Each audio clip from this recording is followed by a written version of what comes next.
Welcome to the Pivotal Podcast. Today we're joined by Dr. Gwendolyn Pointer, an experienced health informatics professional and nursing leader with a strong background in clinical practice and regulatory compliance. In this episode, we'll explore Dr. Pointer's career journey, her contributions to healthcare informatics, her role in leading informatics teams, and her insights into the evolving landscape of health technology. Dr. Pointer, thank you so much for joining me today. Thank you so much for having me. Yeah, absolutely. So I always start with where people got started in their journeys, but I want to do it a little differently today. I would love for you to start off by telling me about the work you're doing right now. Okay. I am currently a Vice President of Informatics for Broad River Rehab, which is a therapy company that provides contract therapy services in skilled nursing facilities. And we are in 15 different states. I think we have about 300 skilled nursing facilities. And so what my department does is primary goal is we keep a running real-time track of the Medicaid CMI. And the CMI is a case mix index that correlates into what you get paid for your Medicaid residents. So by us keeping real-time tracking of that, we are able to improve outcomes with more accurate capture, which in turn leads to a higher revenue. So we're able to use the customer's EMRs and extract the data and identify opportunities to help improve and gain a more accurate CMI, hence payment. Yeah, that's amazing. It sounds like a real win-win, right? Because facilities are Yes. able to improve their revenue and patients are able to get additional care that they wouldn't have gotten otherwise had you guys not been conducting that analysis. Yes. That's awesome. Yes. So thinking about like what it actually looks like on a day-to-day, what do you love about what you do?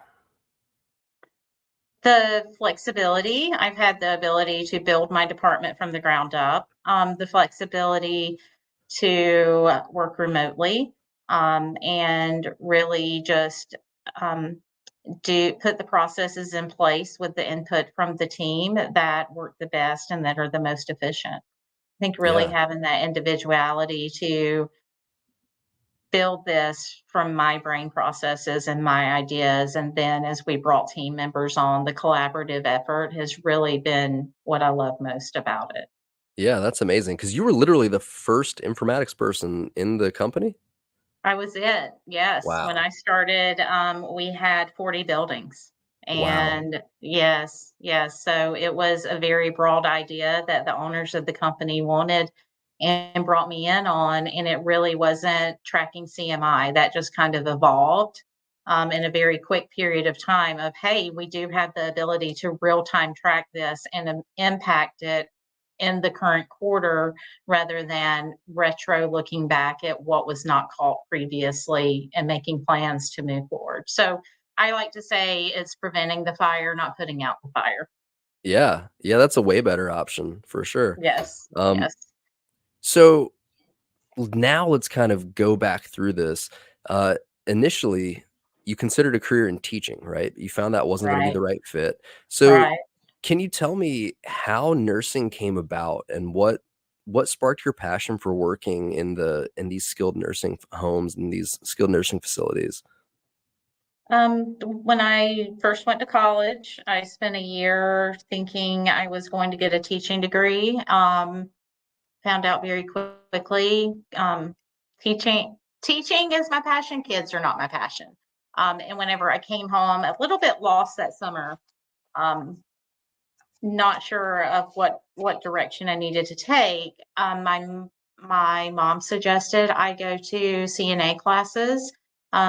Did that, started working as a CNA in a skilled facility, and that opened up my passion for the elderly, and my passion for geriatric nursing. And so from there, that summer, I decided going to go to nursing school, went to nursing school, and there we go.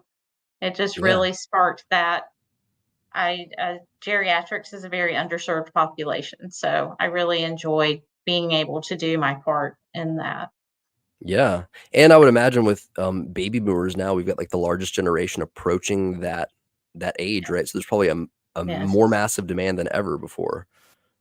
yes, yes.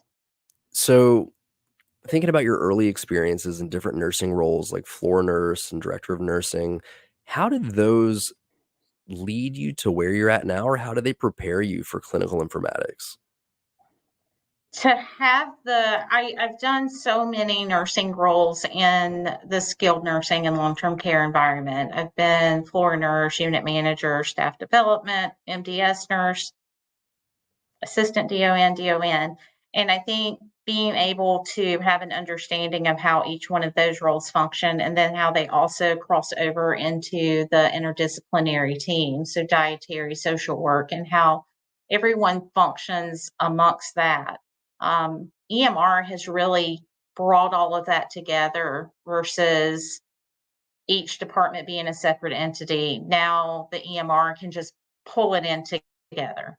And I love how EMR makes things more efficient and but also having that broad understanding of how it all functions outside of even the nursing world. Um, really really helps to give me that insight into how process could even be improved even more within the EMR systems. Sure. So knowing, having experienced all these different roles and knowing what you know now, is there, if you had it to do all over again, like that whole career journey, is there anything that you would do differently? I would have not waited 20 years into my career to go gain the higher degrees. I Okay. I wish that in the beginning because the higher degrees where it gave me some great knowledge in that 20-year span, I had already built my core nursing knowledge. And I think that getting those degrees have opened up my career opportunities. And I really wish that I could have started this journey back 20 years ago. Yeah. Yeah, absolutely. And can you clarify for us, what are your higher level degrees in? A bachelor's in nursing. I first had my associates in nursing, which I had 20 years. And then I got my bachelor's in nursing, my master's in nursing informatics, and then my doctorate in nursing practice. Yeah. Okay. Wow. That's awesome. Yes. So you've mentioned a couple times like your experience with electronic medical records Mhm. playing a significant role, obviously, in your transition to informatics, right? So, Mm. what about? Can you tell me about your role as a super user for EMR transitions at Prisma, and the Yes. impact that had on your career? Yes. So when I decided to go to acute care and started at Greenville Hospital, which is now Prisma, they were just starting the Epic training in preparation for transitioning over to Epic. And it was two different systems that they initially had to use, one for medication administration, one for documentation. Things weren't crossing over and flowing, and it was very frustrating. And then we started getting into our Epic classes, and I was so impressed. So impressed with where how everything would cross over, everything's in one place, it's organized, the workflows are well. And so I really latched on to those trainings and was able to get additional training and become a super user and was able to provide the support to the people on the floor during that transition to help train, navigate those systems. So then we kind of go back to the my initial love of teaching, um, and meshing that with my nursing career as well. So it just kind of opened up a whole world of my brain understands how this functions, and I'm able to communicate to that to other people and help them learn how to navigate it and make it the most efficient process as possible. I hear a lot, when people are interested in informatics, a lot of advice that other informatics leaders have shared has really revolved around taking on projects and a willingness to say yes and stepping up into roles like that super user role. Do you feel Mhm. like that's really critical in like opening your eyes to saying, hey, you know what, this is something that could really comprise like a large portion of the focus of my career. Yes. Yes. I think that any opportunity presented to gain a higher knowledge of the roles, if informatics is definitely something that someone is interested in, take it. Take it. When I was at UNC hospital, they sent me to one of their smaller hospitals to help with the Epic changeover, and they had a contracted company, and lots of answers to the questions I have of how do you become Epic certified? How do you do this? And I gained a lot of knowledge through that. Because the Epic certifications are hard to get. You have to be sponsored and sent by your employer to gain that. So just identifying how that process happens, what these contractors do. And there's a whole contracted team that went hospital to hospital doing these changeovers. And in the end, I ultimately decided that that was not the level of travel I wanted to do. I enjoy being at home. But for someone that's interested in that and really wants to do that, that's kind of the steps I would take is start asking people that have the certifications, how did you do that? Um, and lead into that. And then even being proactive and going to your employer and saying, I'm interested in gaining this certification. How can we go about getting me sponsored for it? You just have to really step out of your comfort zone and just start asking for the opportunities. Yeah. No, that makes a lot of sense. Speaking of opportunities, how did you initially get the opportunity to move over into Broad River Rehab? There was a job posting for an informatics nurse. They wanted someone with MDS knowledge and um, skilled nursing knowledge. I had that. Computer and EMR knowledge. I had that. I applied for it, and here we are. The Yeah. the greatest decision of my life was to take that chance, and it was a little scary and out of my comfort zone. Jumping into a new startup company, but it's been a very great decision. Yeah, absolutely. Tell me about some of the challenges that you faced while building and leading that informatics department from the ground up. Oh, building everything, building the processes. As I said, for almost a year, I was on my own. So building the processes, getting people to latch on to the idea of this new process, meeting with the regional operations people, identifying what they wanted to see and their needs, and just really, really building it and getting it all formalized. It was a, a lot of not the most professional processes I had in place just to crank out information. And the information was so useful. But I think the struggle for me and it was just building those processes, formalizing them across the board. And then I never expected the tremendous growth that happened so quick. So maintaining and keeping up with that growth was a struggle as well. Oh, wow. How did you know that it was time to expand the team? Um, I think I just started getting overwhelmed with the work, and it was an additional 10 buildings in a different state. So you have to learn each rule of the states, and it just became overwhelming and a bit drowning. Sure. And so, just honest conversation with my boss of, hey, I think it's time to start, I'm not I'm going to become ineffective Mm. with this massive amount of buildings. And so we were able to hire the first one. And I truly think it's about every 3 to 6 months that a new one joins. Oh, wow. And Yeah. so how long has it been now that you've been working with Broad River? It'll be 5 years next month. Oh, wow. Okay. Awesome. Yes. So, and Yes. you said you were there for almost a year before you started growing the team, Yes. right? So that was that in 2020? Had COVID already started at that point when you were starting to expand the team? Yes. I hired her in July of 2020. So it Wow. was. in the thick. Yeah, we had already been delegated to work at home. Yeah. Um, so yeah, So when you initially started there, were you working remotely or was that as a result of no, COVID? that was a Okay. result of the first time around a result of COVID. The second time, now the permanent remote Mhm. is just because I moved to a different state. Sure. Is your whole team remote? Yes, Okay. Wow. And I know yes, a lot of people are drawn to informatics because of that flexibility. yes, yes. We have a tremendous amount of flexibility. I my informatics department, I allow them to flex their hours, and work.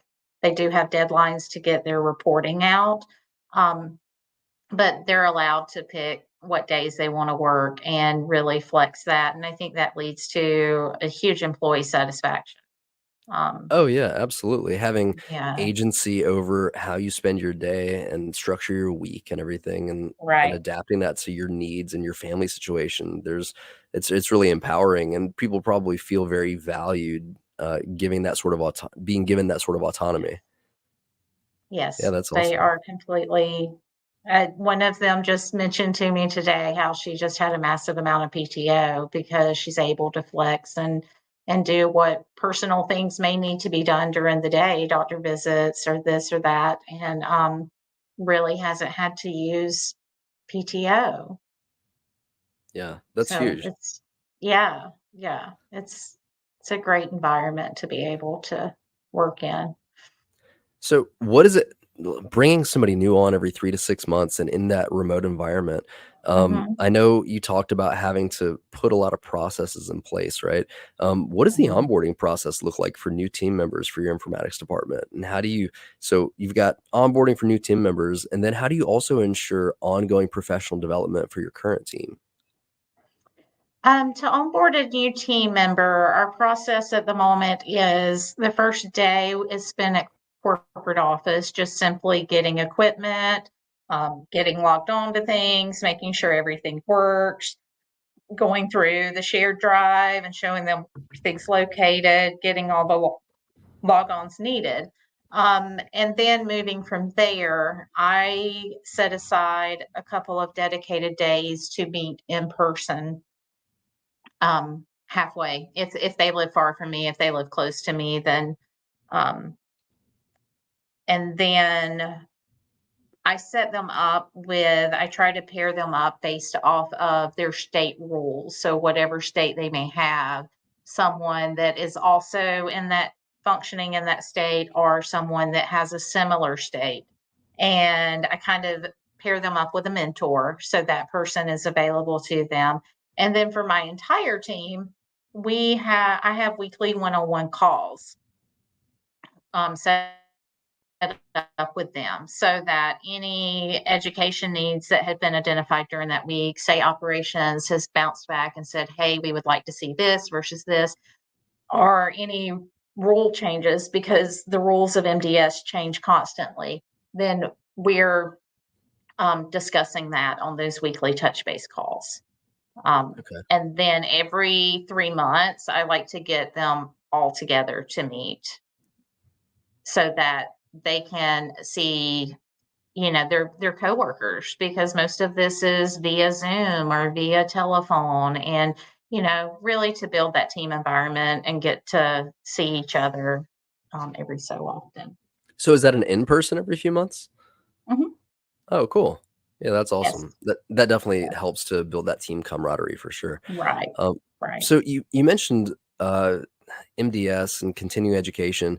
Now, you guys achieved something pretty unique, right? ANCC accreditation for providing continuing education credits and developing a program to train new MDS nurses. Can you tell me more about that program and its impact on your team? Yes. So we have one of the master trainers for the RAC certification, which is the Resident Assessment Coordinator certification that MDS nurses can obtain. There's only 30 something of these. I want to say the number's 33 of these trainers in the United States, and we have one on staff. He is our executive vice president And he provides so much training and so much of the focus on the rule changes and provides that for our customers. And so the idea came about that, well, we're providing these education. How can we provide continuing education credits for this education? And so I obtained and am the program director for our ANCC accreditation. So any of our education that is offered through Broad River Rehab, the nurses are able to obtain CEUs for that education. And then to bounce off of that, we have identified part of our services, if the customer chooses, is we can provide the MDS nurse in the building, and there'll be a Broad River employee just contracted to do MDS. And what we're finding is that during COVID, the MDS nurses started getting pulled to the floor because of shortages, and they quit because they, one of my employees was an MDS nurse for 20 years and had never been worked on the floor. So you can imagine how they feel when they got pulled to the floor. It's an uncomfortable situation. And so we're finding there are nurses that are very interested in MDS, but don't know how to make that transition. So we are currently developing, it's not in place yet, a build your own MDS program where it'll be a 6-month program where we're taking all the knowledge. We have lots of knowledge, lots of people, nursing department heads that have a lot of MDS and regulatory knowledge. And we are developing a 12 module program with that should take 3 months to get through, and that will train them from A to Z on MDS, quality measures, everything that goes into that. And then following that, they'll be assigned a mentor and have a 3-month mentorship program with one of the experts from Broad River. And we're really, really excited about that. We're really getting into the thick of getting that completely developed. The goal for that, we are going to provide the ANCC CEUs for that initially, but the goal is that we're going to, and this will probably take a good another 6 months or a year, get it accredited through ANCC to be a accredited nursing fellowship program, transition to practice. So this allows nurses that have been nurses, but they have no MDS knowledge, but they're interested in MDS, and being able to transition them and have a very solid MDS training program. Because a lot of times what happens is, oh, I'm interested in MDS. Okay, here, do the job, with no real formal training. Wow. That's And intimidating. we're really dedicated to ensuring that our customers, MDS nurses, as well as the ones that we employ, really have that solid education, because we have such a wealth of knowledge that we want to share that. And do me a favor, for anybody listening that isn't super familiar, remind us what MDS stands for. Minimum data set. So that is the assessment that the government has put in place for patients in a skilled nursing environment, whether they be there on a short-term skilled stay or they're there as a long-term care resident. And this assessment has to be done upon admission and then at regularly scheduled intervals. And it determines a lot of things. It's the basis for developing the care plan. It's the basis for reimbursement. It's the basis for the quality measures outcomes. And so if you go on Nursing Home Compare, you can see the quality measures, like what percentage of residents have pressure ulcers, what percentage of residents have had a fall. And those quality measures also impact payment, but also kind of give you an overview of how the facility is performing. And all of that data is extracted from the MDS assessment. Wow. Yeah, that's massive. So every facility has an MDS nurse then. And it seems pretty radical if that's what you do, and you work with data in that way every Yes. day. Getting Yes. pulled to the floor would be a radical shift in your daily responsibilities.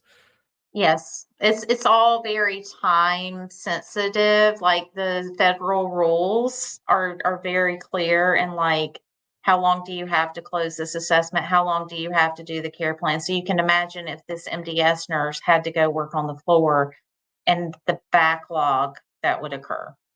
And when you say it's time sensitive, like what kind of timeline are we talking?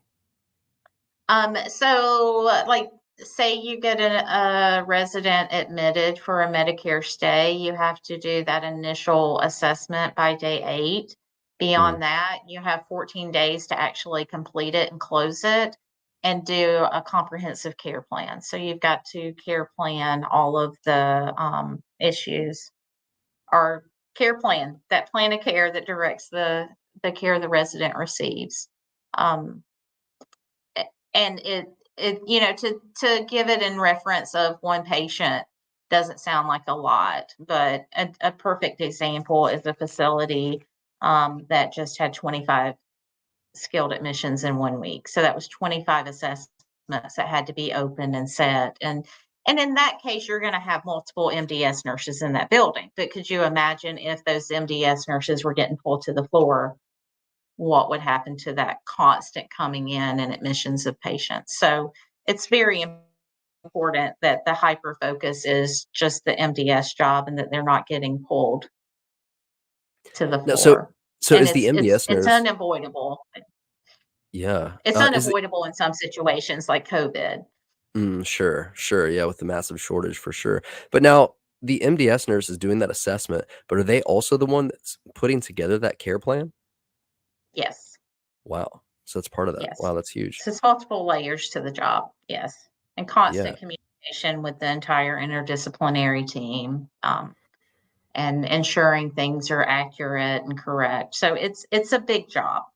yeah, for sure, and again, it impacts sort of everything in the facility, right? Like, it's impacting the Yes, patient care plans and also the reimbursement, so how the facility is being paid for working with that and yes, serving that patient.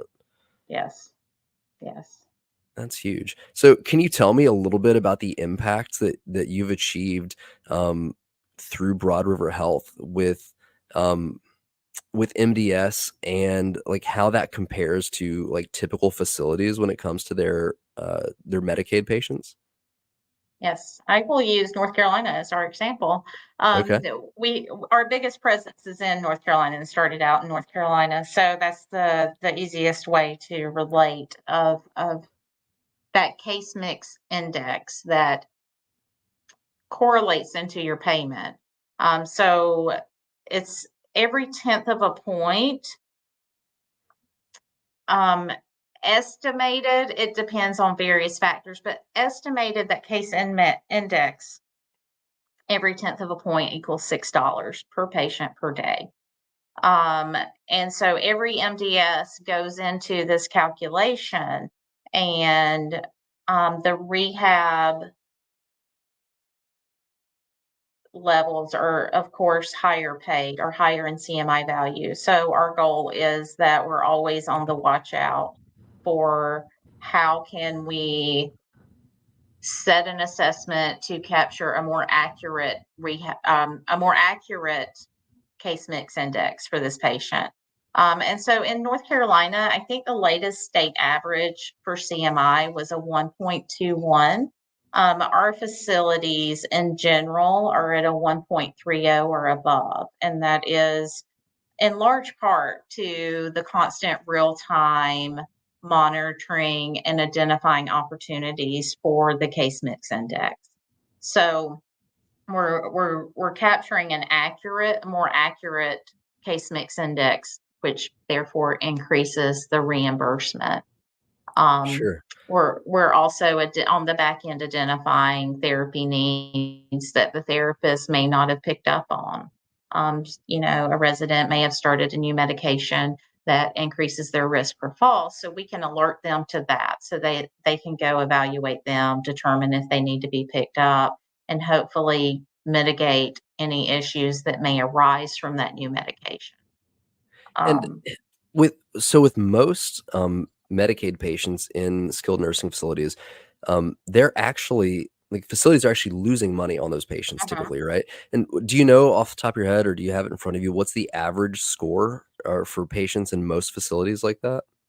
The average negative impact is $14 a day. So you're losing Okay. $14 a day on your Medicaid residents. And that's average when you average all of the United States together. Okay. So we're doing our part in negating that, so that there isn't a loss. Because if you're losing money on those Medicaid, then you don't have the money for activities or outings or extra staff, you know? Mhm. So at the heart of it, our goal is always to help improve that payment so that the care is improved and quality of life is improved. Yeah, absolutely. And I mean, at $6 per tenth of a point, at 3/10ths of a point, you're going if you can improve the score by just 3/10ths of a point, you're going from losing money on a patient to being able to Making actually money. make money on Mhm. it, which then allows Yeah. you to it's a sustainable system because when you're losing money, Yes. that's only sustainable for so long, right? So that Right. really changes everything because then you can provide the level of care that they need on an ongoing basis. Yes. Yes. And just improve the quality of life, um, for these long-term care residents. Yeah, that's huge for sure. So Yes. let's shift a little bit. When you're in a field like healthcare that's got new technologies coming out all the time, how do you approach evaluation of new technologies or systems um, before implementing them into your organization? For me, it's an understanding of the navigation of a system, understanding how it works, where to find what pulls into what.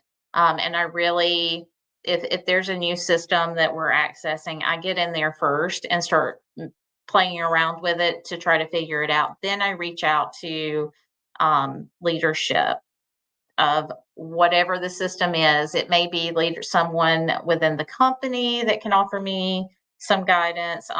It may be I need to reach out to someone at the actual EMR to give me guidance. I'm going to learn it up, down, all around, and then deploy that out to my employees or whoever else in the company needs to navigate it. I'm going to gain all the knowledge I can and then start educating others. Sure. Because our What about operations team may use it in one way and my informatics team may use it in another way. So just that I kind of focus my education on what is the needs of the user. yeah, that makes total sense for sure. What about future trends that you foresee having the biggest impact in informatics? Artificial intelligence Yeah. is coming up quick and hot. Data analytics, and automations. We're doing some great things with. We already have artificial intelligence processes in place, but automating things to make things more efficient. Just the reports that we use, we have automation set up to auto pull those reports so that when my employees go in to start their CMI tracking, their reports are already pulled and in a folder. And that's been a big time saver. But the Yeah. biggest thing I see really impacting things, which it already is, but I just see it getting bigger, is the artificial intelligence and how it can do so much with data analytics and pulling the information for data analytics. Hmm. Can you give any examples of like what it's already being used for? Yes, within our company, we have what is called PDPM NAV, and PDPM is the Medicare A end of the MDS assessment for how it's built. It's patient-driven payment model, and when a patient comes in, the facility is giving a packet. Here's the packet from the hospital. It's 150 pages, and the MDS nurse has to comb through all of that to get the patient history and diagnosis. And Broad River has artificial intelligence technology where you can take that packet, scan it into Adobe, drop it in, and it scans it and highlights in different colors, different diagnoses, and it even will generate a list of the ICD-10 codes for those diagnoses that will impact the MDS assessment, so that they can have a much quicker view of it without having to go through and read line by line. Oh, Um, yeah.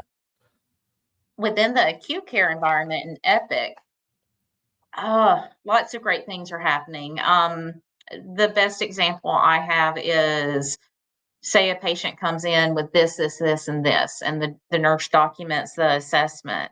And AI can take that, analyze that data, and then send an alert to the nurse and the doctor of, this patient has potential for sepsis.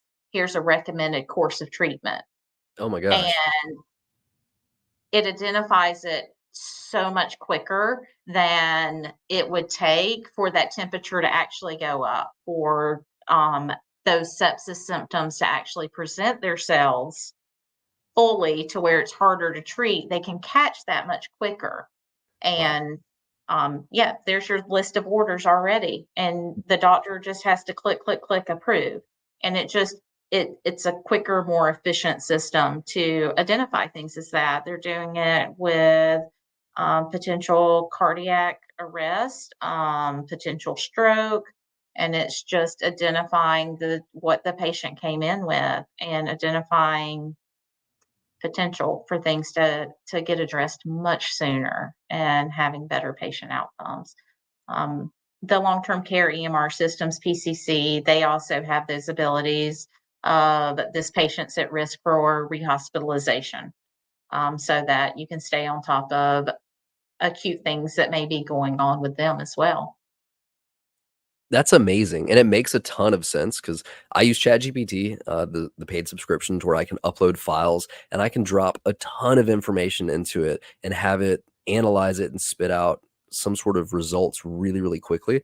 It's not Mm. typically something that's, a packet that's typically like 150 pages, but I was thinking as you were Right, just initially talking about that, yeah, it makes sense that it would save time from the person having to analyze all that stuff manually, but uh, catching things faster and being able to treat them earlier before they got as severe. I mean, that's a yes, really practical outcome, even beyond just the time savings, that's going to improve quality of care and prevent things from, getting severe now that they don't have to. right, right. Wow. I love that. The tangible impact of something like technology. Yes, yes, it's That's awesome. really giving some great predictive analysis outcomes to kind of predict what road could this patient be going down, and allowing providers to be able to address that earlier. Yeah. Yeah, that's amazing. Is that also then shortening length of stay for some patients then? Mhm. Yes, Wow. Wow, that's yes, huge. most definitely. So, with changes like this, how has the role of nursing informatics itself evolved over the years? And what do you see as the most significant changes, like in the actual role that, like, say, if somebody were considering moving into this, as their next transition in their career path? Yeah, like how's it changing? How's it evolving? I think with more the ability to improve workflows, make things more efficient, should be able to identify those issues with your patients. But the creation of all of this and the implementation of all of this really requires the nurse brain, because the nurses are the ones at the bedside. So the informatics nurse, to be involved, take their experience from the bedside and be involved in developing these processes, is just imperative to have a system that functions effectively and is most beneficial for the nurse's work process. And I really think that that's, whoever had the great idea to involve the nurses and create this role, genius, genius.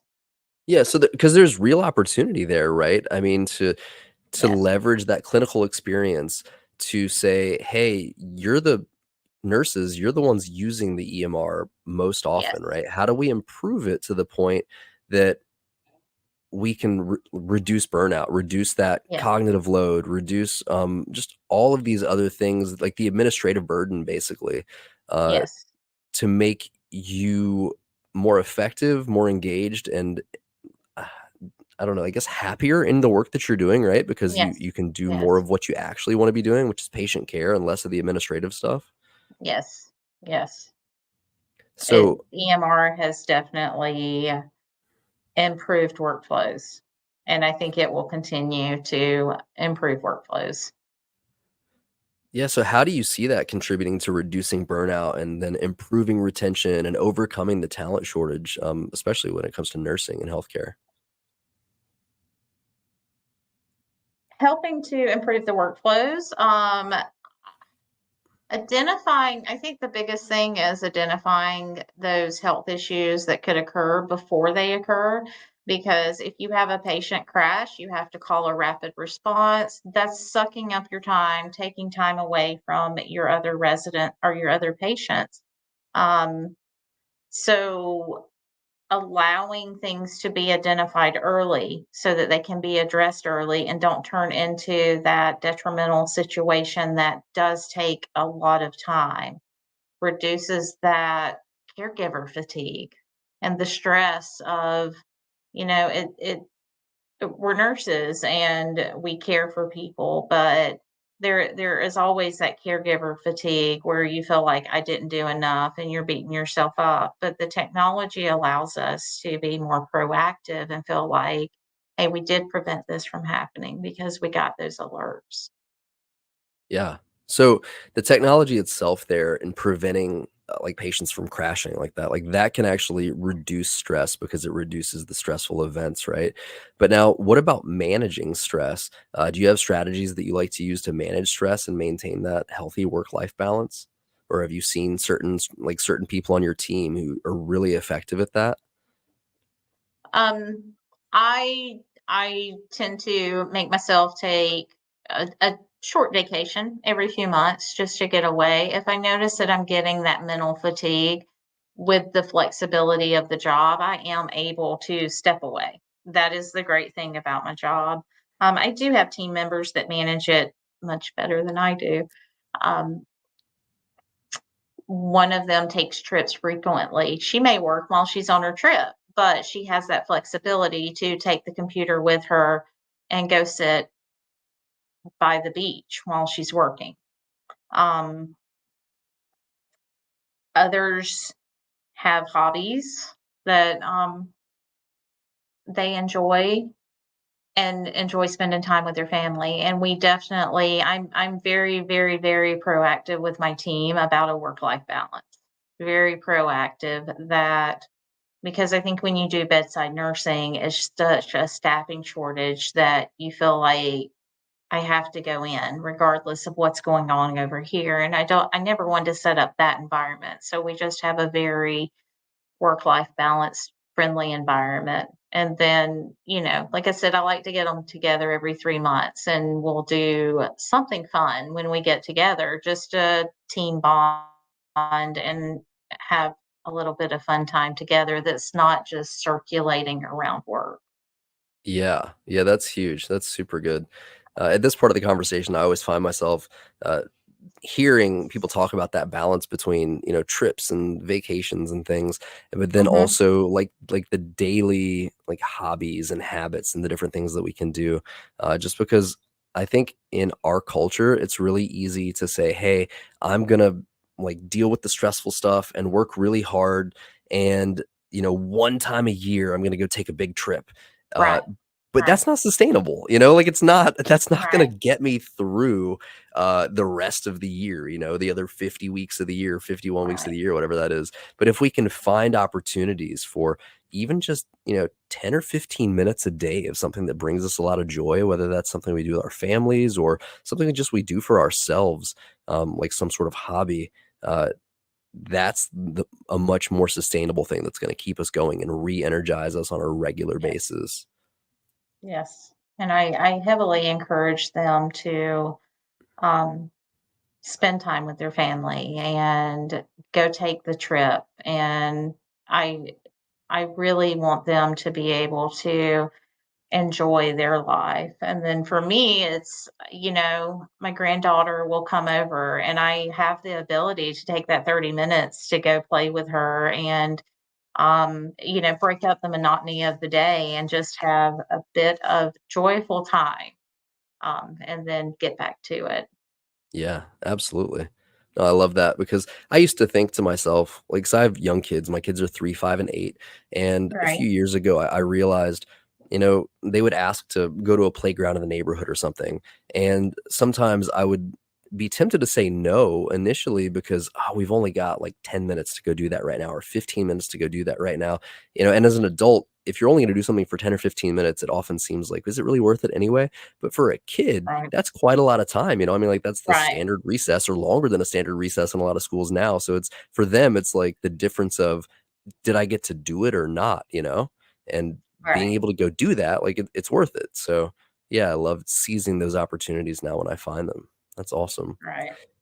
For anybody that's really considering entering the field of clinical informatics, that's just I don't know, just really interested in it, but maybe not super sure for like where to go next. What do you feel like is the most important skill for them to develop? Or maybe the most important aptitude for them to have if they're considering like, hey, this is probably going to be a fit for me or maybe not? I think that with the emerging technologies and the AI focus and the automations, really getting into the IT aspect of it and building databases, learning how AI technology works. Something simple as Microsoft has a whole suite of services. One of them is AI, one of them is the workflow automations that taking that time and you can do a YouTube class for free on how to set up these Microsoft workflows and set up an automation. Um, do one to figure out how to set up databases.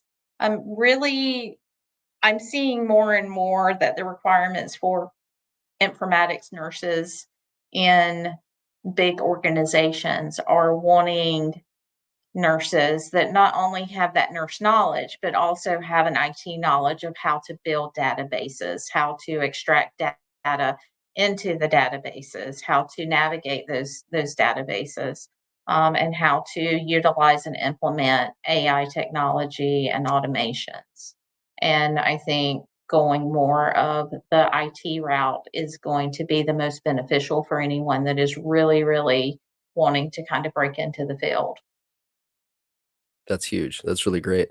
Um, I love the fact that there are free resources out there that people can start leveraging right now to start improving their Yes. skills right where they're at. I actually signed my entire team up for Coursera during Mm, COVID. They kind of popped out, and you can take the classes for free and not get the certification. If certifications are important, then that is a very financially reasonable way to do it. Um, but even with all my informatics knowledge, I don't have a great knowledge of Excel. So it was a learning process for me too to figure out Excel. So we all just kind of as a group did those classes so we had a better knowledge on Excel and how to formulate spreadsheets and such. yeah. I think that's really important to share though, because I think that a lot of people who are considering getting into informatics might come from a similar background where maybe they haven't had a lot of exposure to Excel. Cause I mean, when you're nursing on the floor, like how often do you encounter Excel and have a need for operating in it? Exactly. So, Exactly. so I think that Um, breaking down that stereotype will really remove a mental barrier that might prevent somebody who would otherwise be interested in exploring this right. career and say, "Well, I don't have these Excel skills. Is it really feasible that I could realistically transition into this kind of role?" Yes, yes. It's for me, it's been about the navigation of the systems, how the systems work, and not necessarily having to build those systems. They were already in place. I can help direct our customers on how to utilize your system more efficiently and set processes in place within your system.